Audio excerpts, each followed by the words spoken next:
Here, your spiritual cheerleader and mentor. Welcome to Greater is Jesus in Me YouTube channel. And you know what to do. Subscribe now. And friends, today we have a special guest, Coach Jenny. And Coach Jenny is no stranger to any of you because she's been here before. But I want to talk to you a little bit about her because she's been here and I want you to get to know her a little bit more.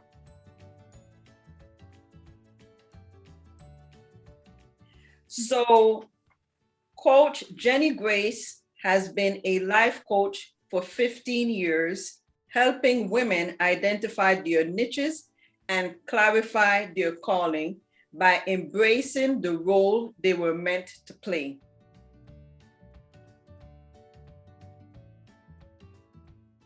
She is a contributing author of an international best-selling anthology called Living Our Truth. In addition, she writes a question and answer blog titled Ask Amazing Grace for seekers after biblical solution to life's challenges. She is passionate about being a mom, voice acting, baking chocolate chip cookies, and her playful pets. Hey, Coach Jenny, how you doing? Oh, great. Any opportunity I get to see you is a good day. Same here. Yeah. It's a blessing. That's how I feel. Your love for people and your, what is that word where you just see through the eyes of Christ and make everyone feel loved and valued is really one of your gifts. It really is. Well, I tell you that all the time. Yes, you do. And you do the same. And thank God for that. I can only give God all the glory and the honor, but I'm thankful to God for using me in this way. And you are doing the same thing too. Yes. And I'm so grateful that you have an audience that just they're seekers. They're seekers for God's will in their life. Sure. And yes. So I'm going to be talking to all of you out there that are those seekers, because you know why? Each of you has a unique calling on your life. Clarifying your calling to help you discover your path, find your new adventure, and embrace the role you were born to play. That's my passion. Do you know from early childhood exactly what God's purpose was for your life? Maybe you're hoping to discover your individual custom-made divine calling now. I've always envied those people whose talent was so obvious to everyone, including themselves. I don't wish they didn't have their talent and blessings, but I just wanted my own not to seem so obscure and hidden. Can anybody relate to that? When I was growing up, me. Oh, I know it. And I just remember early on being very sensitive and compassionate. And if anyone had told me then that this was a gift from God, I would have gladly exchanged it for a beautiful singing voice or ease with academic achievement. That really would have been great, right? But I couldn't perceive that these qualities, being sensitive, compassionate, empathetic, were a blessing. And most of the time, I viewed it as a curse. I looked around at all the people I interacted with, and they seemed to be so creative, intelligent, coordinated, strong, and capable. It was always, I would say, easy for me to pinpoint others' unique gifts, because I could always find through observing people the perfect person to perform what would take me a lengthy amount of time to complete. My approach for getting jobs accomplished is quite different from many of my friends, because I've talked to them and they've told me what they do. Because you see, they make a list of all the things that need to be done at home. So whether it's windows cleaned, carpets washed, cars fixed, you get it. And then they determine which of those items they should do first. Me, I make a list and then decide who to call. Now, are you relating to this? Oh, I love it. Anyway, things have not changed from my perspective. And during the end of last year, there's a group of us who volunteer for a community called the Gateway to Dreams. And those of us who volunteered were given a gift. And the gift was to take and have evaluated the Clifton Strength Finders assessment. I think you might all be familiar with it. If not, you might like to get familiar with it, especially if you enjoy assessments. And the reason for it was to determine what our top strengths were. Now, the results of the assessment were not a surprise to me, but they were discouraging. The one strength I admired most was listed last on my evaluation. Wow. My first quality named in the assessment was empathy. And I struggled to understand how that could possibly be of significant value. However, and this is important, whenever you get an assessment and you're not comfortable with it, talk to your friends, talk to your colleagues. That's what I did. And they were so reassuring. They really were. They saw empathy as a great asset, especially since I'm a clarity coach, helping people make choices that best suit their interests and talents. They emphatically pointed out that I would not be a successful coach without this gift of empathy. Are you dissatisfied in any of the strengths that you've been given? Don't be fooled by the enemy, the accuser and deceiver of the world, who would place judgment and oftentimes condemnation on qualities that you have, that God has put together to make you unique. This accuser wants to sabotage your positive impact on the world. So there's a wonderful parable that Jesus gives us about using our gifts wisely. And in the King James Version, it uses the word talent, which is actually money.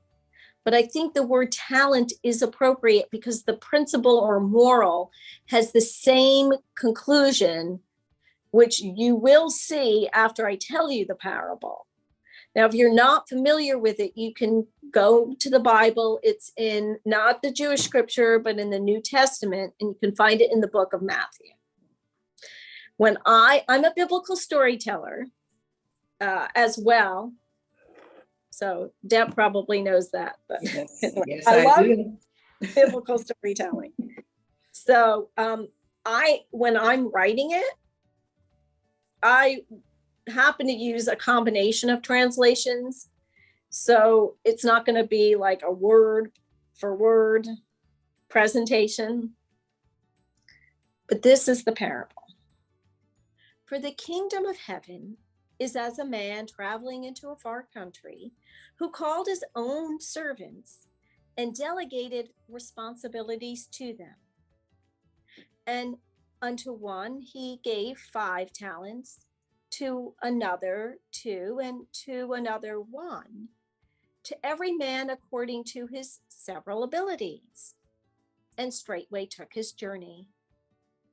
Then he that had received the 5 talents went and worked with them, and gained 5 other talents. And likewise, he that had received 2, he also increased it and gained 2 more. But he that had received 1 went and digged in the earth and hid his talent there. After a long time, their master returned from his trip and called his servants to give an account of how they used their talents. And so he that had received 5 talents came and brought 10 talents, saying, Lord, you handed me 5 talents. See, I have gained 5 talents more. His Lord said unto him, Well done, thou good and faithful servant. You have been faithful over a few things. I will make you ruler over many things. Enter into the joy of the Lord. The other, who received 2 talents, came and said, Lord, you delivered unto me 2 talents. Behold, I have gained 2 other talents beside them. The Lord said, Well done, good and faithful servant. You have been faithful over a few things. I will make you ruler over many things. Enter into the joy of the Lord. Then he, which had received the 1 talent, came and said, Lord, Master, I know you have high standards and hate careless ways, that you demand the best and make no allowances for error. I was afraid I might disappoint you and went and hid the talent in the earth. Here, have what is yours. The master was furious. That's a terrible way to live. It's criminal to live cautiously like that. If you knew I was after the best, why did you do less than the least? You could have invested it and received a little interest. He said to another servant, Take the talent from him. Give it to him which had 10 talents. To those who use well what they are given, even more shall be given, and he shall have abundance. But to those who do nothing with what they were given, even the little which he has shall be taken away.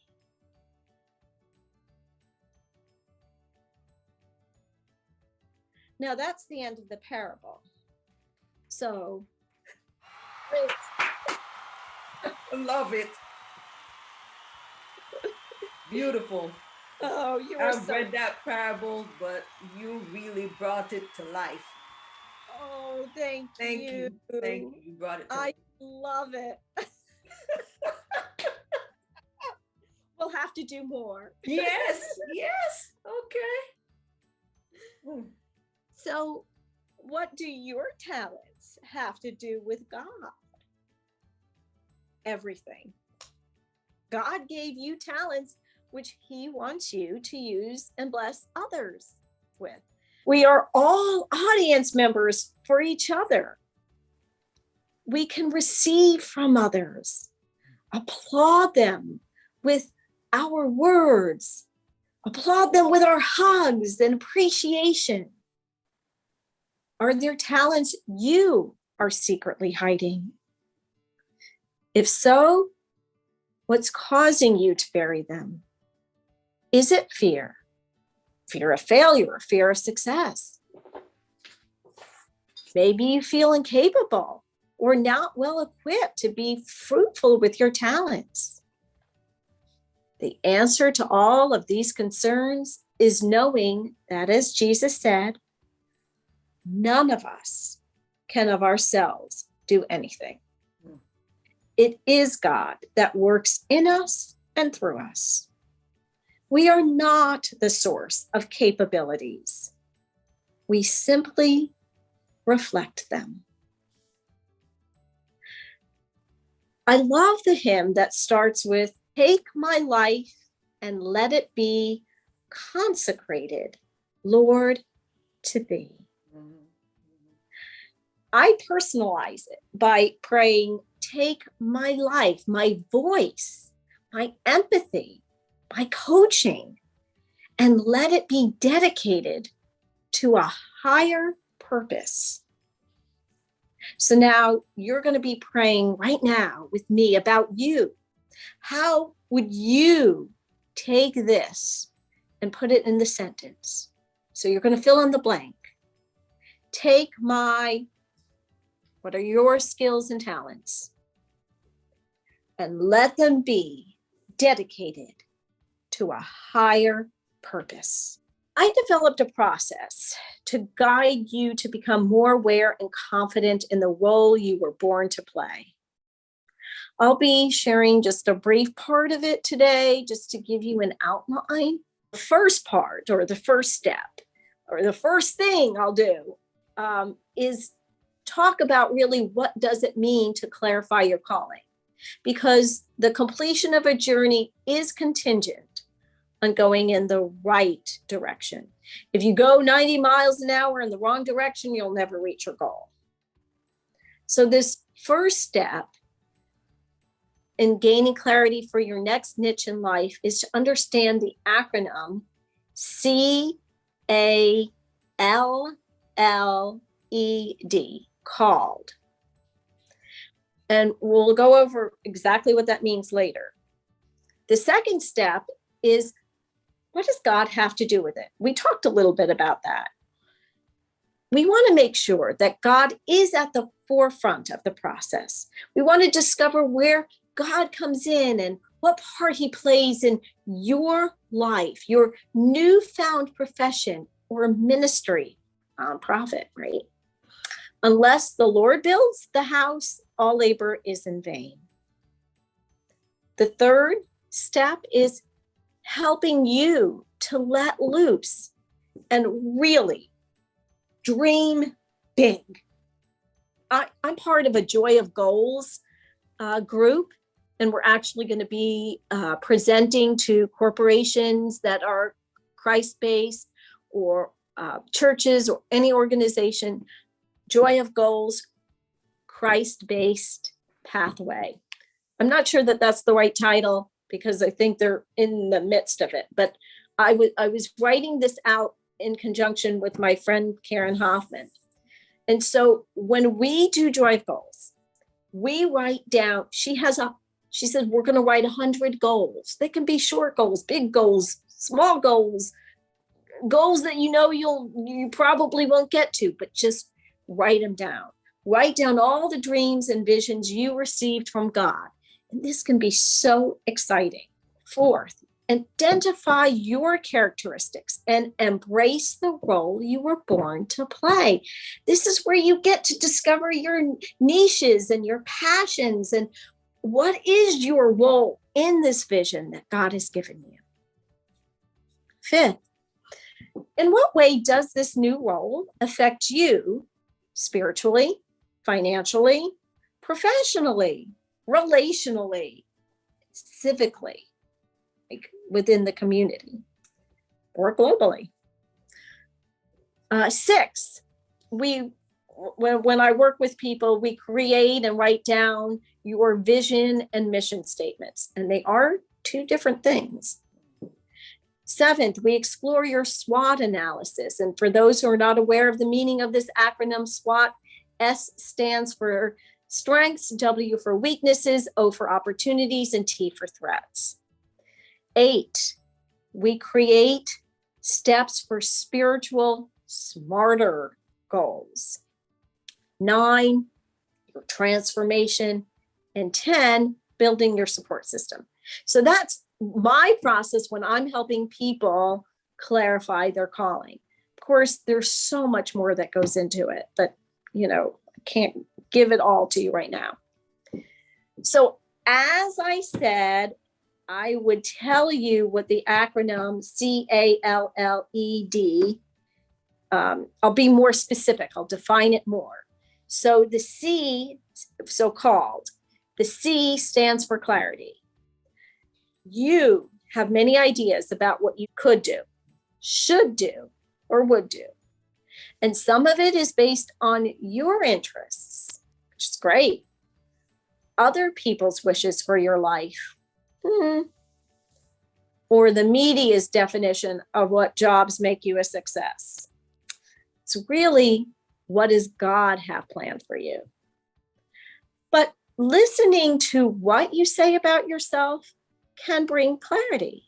In James 1, it says, every good gift and every perfect gift is from above and cometh down from the Father of lights, with whom is no variableness, neither shadow of turning.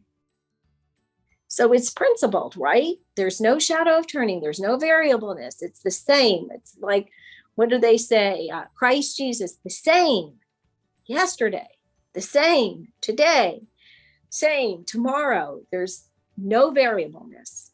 It's all good. The Father of lights. Well, finding clarity is only the beginning, because the A in called is really imperative, because it's the affirmation from God. That's what the A stands for, affirmation from God. If God doesn't give you the green light, then you turn around, pray, and don't take another step until you get God's approval. The question I get more than any other is, how do you hear God's voice or know it is God speaking to you? These are some key points I have found useful to ask of oneself. So here they are. Is the direction given moral? Is it ethical? Is it loving? Is it fruit-bearing? Is it blessing you? Because that's very important that it bless you. And does it bless your neighbor? Do you feel spiritually impelled to move forward? If the answers to these questions is yes, then take the message seriously.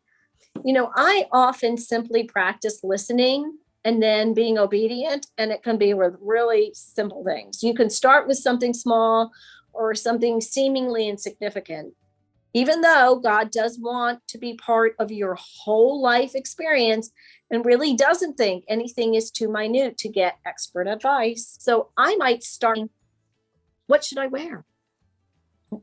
Who needs a phone call? Or what problems could use my prayers? And then I wait for a response and I follow through. I love this other verse from James. I really should do a Bible study on James, because it seems like there's so many wonderful quotes. But this verse gives the best practice for knowing God's wisdom and voice, right? Really hearing him.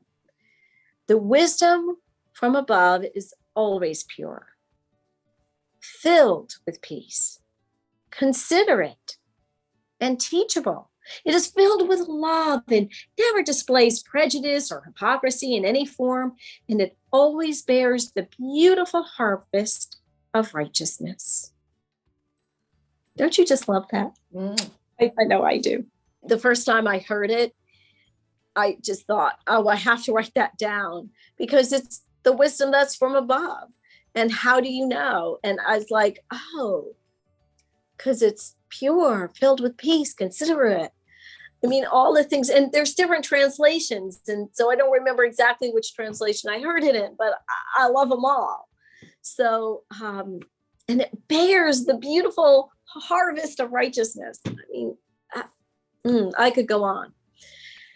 So I'm going to go, though, to the next letter in the acronym for called, the first L, which is love the anointing, because you must be exhilarated about this calling. I mean, you aren't going to put any effort into something you don't love. You might have to get creative and add an ingredient to make it more exciting, but you have to love the anointing. The second L is leave the old for the new. So once you decide to take on this next calling, remember, you can't put new wine into old wineskins. Your new ideas need a new place to grow and expand. You have to keep your eyes looking forward, not back. Then we come to the letter E, and I call it evaluate. How many of you think education is important to your success? Listen, if you notice there's an area that you aren't confident in, but is necessary to fulfill your calling, evaluate what it is, and then just educate yourself. I mean, I'm like the person who takes class after class after class. I am the lifelong learner. And you can be a lifelong learner, and hopefully you are. Just educate yourself. Okay, so just evaluate where you are and go forward. Then lastly is D, dedicate yourself. Because you can do all of the actions that I just outlined. But if you don't dedicate yourself and follow through, you won't fulfill your calling. So that's it. Those are just the very first part of the process that I bring people through, because I really think life will be better, not just for you, but for those around you, when you know your calling and you take it seriously and you follow through and you let God lead the way. Oh my goodness, you will have a huge impact on the world. You really will.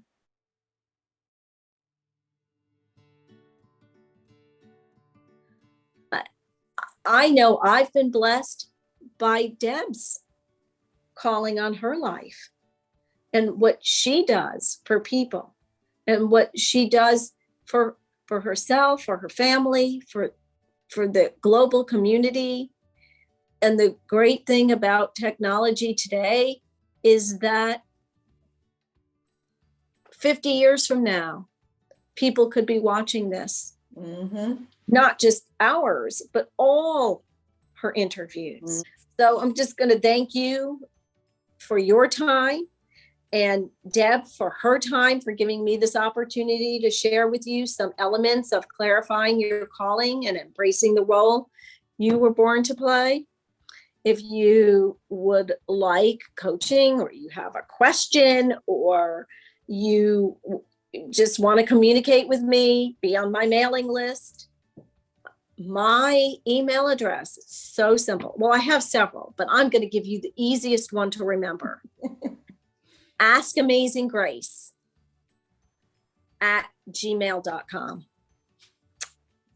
It's I won't give you everything else because that's just easy. AskAmazingGrace@gmail.com.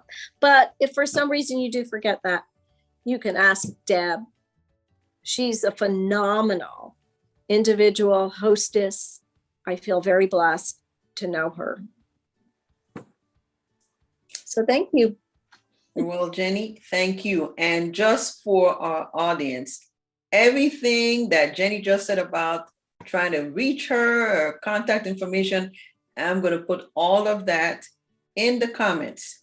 So please go to the comments. If you have any questions, if you want to reach out to Jenny, if you like to reach out to her for coaching and clarifying your calling, then you will have all that information there. But Jenny, this was phenomenal. I really appreciate you taking the time to give us this presentation, because this presentation was like a one-on-one thing. Folks, she was talking to you directly.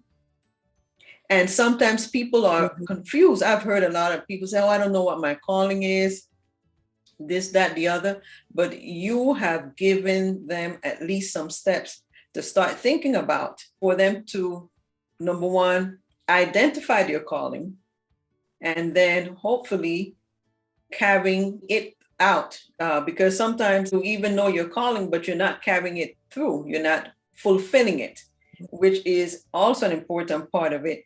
But some of the things that you said were very interesting. And I have a question, because I know you say that this is part of the process with your clients. Mm-hmm. How long does it normally take for them to go through this process, and what have been the results? So I take people through a 10-week process. Mm. And, oftentimes it's not like one step is more valuable than another step, because there's a lot of parts to this process. So I have a friend, and this was maybe a year ago. She was telling me that her eldest son was like a carpenter, a repair person. He could come into anybody's house and he could, if there was anything wrong, he could fix it. And I thought, oh, wow. And she said, he can't get any work. And I'm thinking, what? You can't get any work? I don't know where you live, but where I live, there's like a hiring shortage, right? So, like, there's no way where if he were here that he wouldn't have any work, because at that time, my daughter wanted a ceiling fan. And so I bought her a ceiling fan, and it was lying in the back of my car for weeks and weeks and weeks, because we could not find a single person to come over and put up that ceiling fan. Wow. So I knew that, that if he were here, there wouldn't be a problem. And I thought to myself, well, wait a second. This guy is talented. I had met him a couple of times. He likes older people. He works really well with people who are in their senior years. And who wouldn't want some nice young man coming into their house and fixing things? And I told her what he needs to do is, first of all, that's the demographic.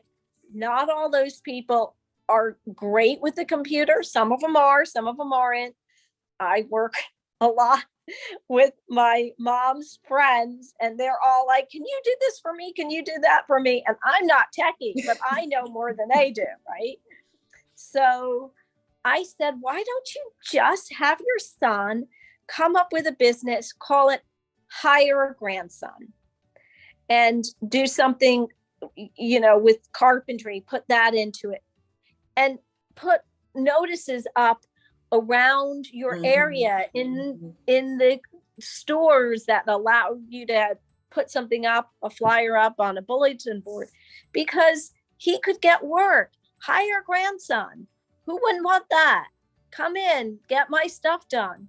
So that's just a very small example of something that can happen. She also had another son, but I won't go into that. And we figured out what he could do with his life, because I'll just briefly tell you, he loved people and gave people the benefit of the doubt.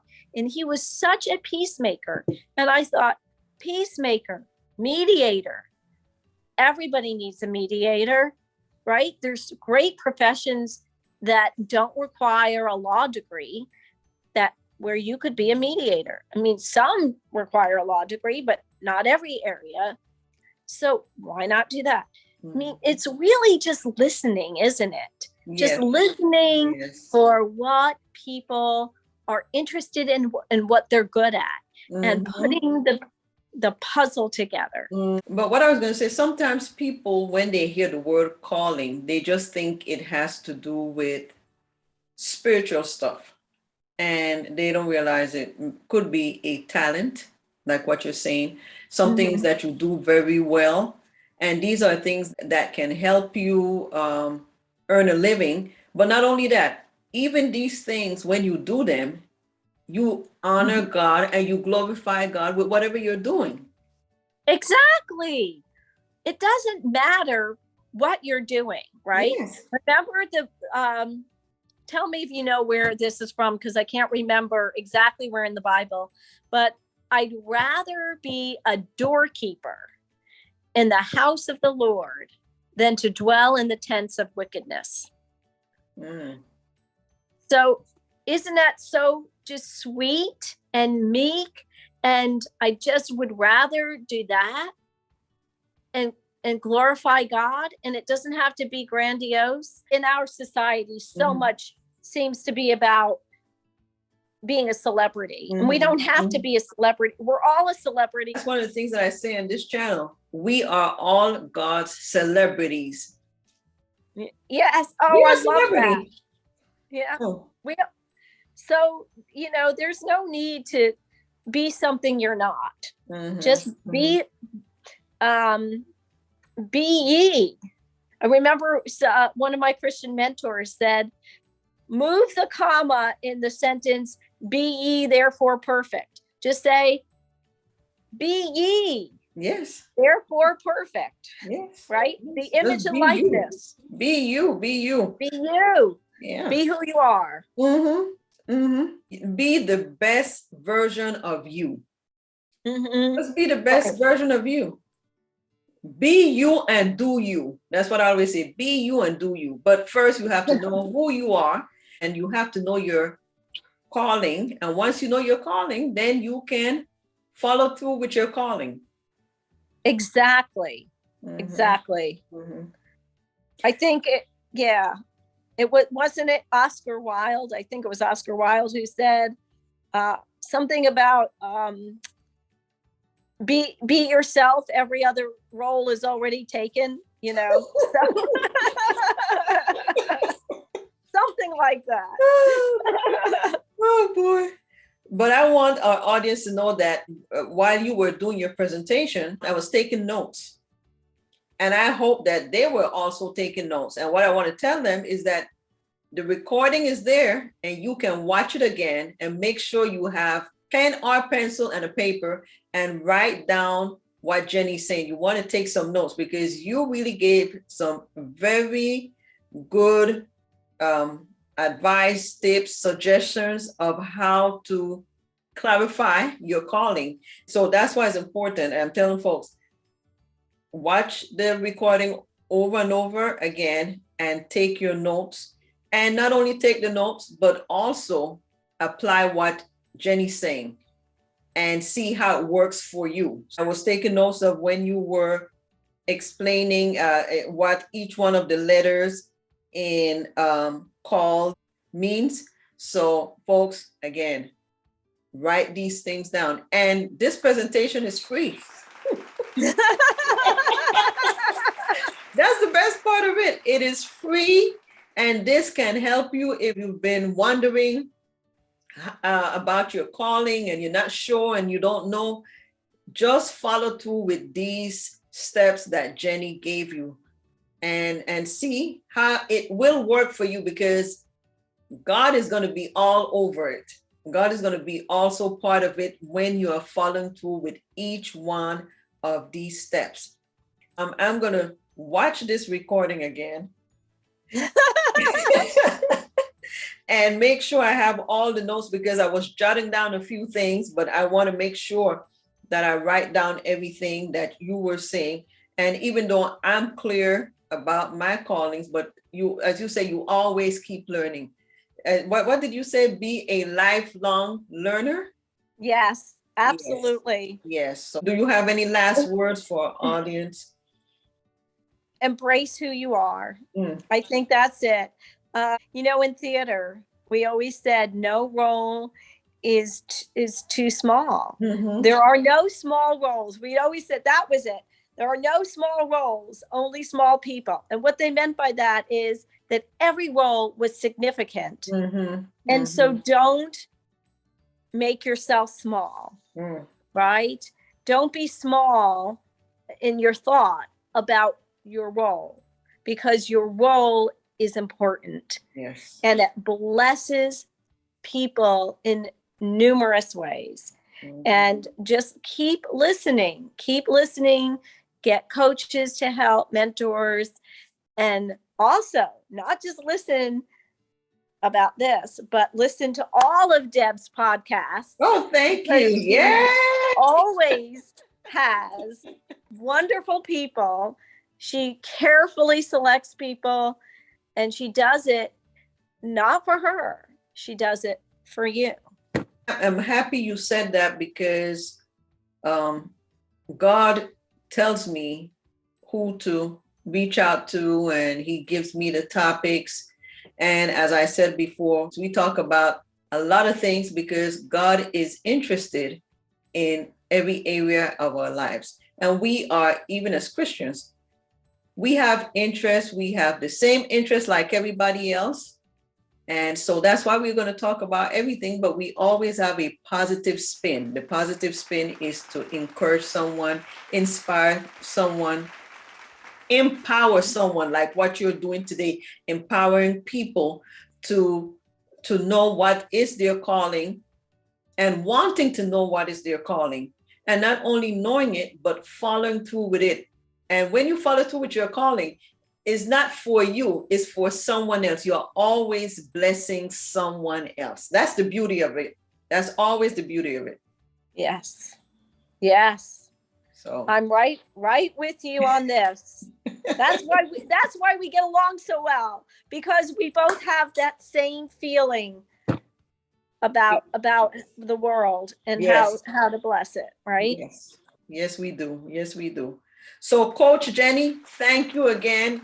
You are always so gracious. Anytime I call you up and say, hey Jenny, can you come on the program, and you always are willing to come and give your time for you guys. That's what she's doing. She's doing it for you ladies, you men, sharing her calling with you and blessing us, because you are always a blessing anytime you're here. Jenny will be back. You know that. Folks, then Jenny will be back. So we still have more to talk about. Blessings to you all. Feel what we always say, this, feel the hug. Well, friends, remember to go to Greater is Jesus in Me YouTube channel, and you know what to do. Subscribe now. Be blessed, and until next time.